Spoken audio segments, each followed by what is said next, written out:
posibleng humarap sa reklamo dahil sa subordination of perjury sina detained Senator Rodante Marcoleta at dating Congressman Mike Defensor kaugnay ng umano'y pag-coach sa testimonya ng dating Marina na si Orly Gutesa sa Senate Blue Ribbon Committee. Batay kay Senator Panfilo Lacson, lumitaw umano sa pagkakasunod-sunod ng mga pangyayari sa pagdinig ng komite na may naging paggabay si Marcoleta kay Gutesa sa mga detalye na inilagay nito sa affidavit.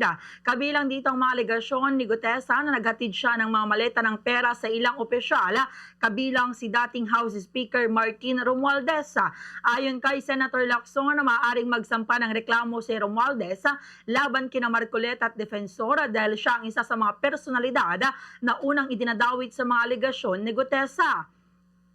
Maaari ring magsagawa ang Department of Justice at Office of the Ombudsman ng preliminary investigation kaugnay ng posibleng perjury laban sa mga nasa likod ng testimonya ni Gutesa. Ipinaliwanag din ni Lacson na tinuturing na public offense ang perjury kaya maaaring umaksyon ng mga naturang ahensya kahit walang pribadong komplainanta.